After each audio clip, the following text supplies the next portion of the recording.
आर्यन और प्रिया लूना की गिरफ्तारी से दुखी जंगल के एक चौराहे पर खड़े थे। उन्हें लूना को बचाने का दृढ़ निश्चय था। वे जंगल में छोड़े गए सुरागों को ढूंढने का फैसला करते हैं। तभी काले, जो दूर से देख रहा था, सामने आता है। यदि आप उसे बचाना चाहते हैं तो आपको मेरी मदद की जरूरत होगी, वह कहता है।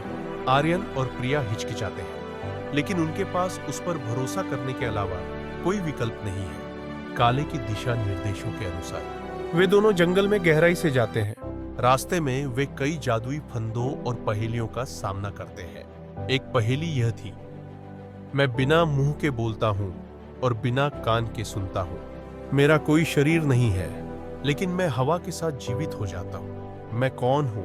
आर्यन सोचता है और समझ जाता है कि उत्तर एक गूंज है। जादुई फंदा गायब हो जाता है और वे अपनी यात्रा जारी रखते हैं। वे एक प्राचीन पुस्तकालय में पहुंचते हैं, जो जंगल में गहराई से छुपा हुआ है। अंदर उन्हें एक पुस्तक मिलती है जो क्रिस्टल की सच्ची शक्ति और एल्डोरिया के भाग्य से उसके संबंध को प्रकट करती है। पुस्तक बताती है कि क्रिस्टल की शक्ति अंधकार को भगा सकती है, लेकिन इसके लिए एकता और निस्वार्थता की आवश्यकता होती है। जैसे ही वे पढ़ते हैं,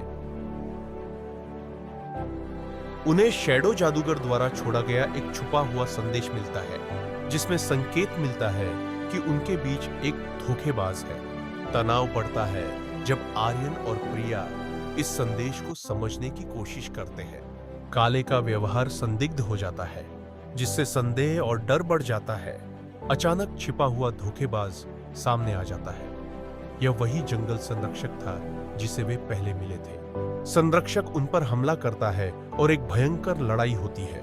आर्यन और प्रिया काले की अनिच्छुक मदद के साथ संरक्षक को काबू में कर लेते हैं। संरक्षक को काबू में करने के बाद उन्हें एक नक्शा मिलता है जो उन्हें उस छुपे किले तक ले जाता है जहां लूना को बंदी बनाया गया है।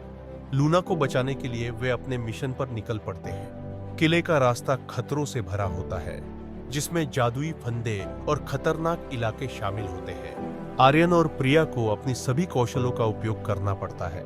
वे आखिरकार उस छुपे किले तक पहुंचते हैं, जो एक अंधकारपूर्ण और डरावनी जगह होती है। किले के चारों ओर एक जादुई बाधा होती है, जिसे उन्हें तोड़ना होता है। जैसे ही वे बाधा के करीब पहुंचते हैं, यह डराने लगती है और शैडो जादूगर स्वयं सामने आता है, एक खतरनाक मुस्कान के साथ। एपिसोड का अंत आर्यन और प्रिया के एक दृढ़ संकल्प के साथ होता है, जो लूना को बचाने के लिए तैयार होते हैं।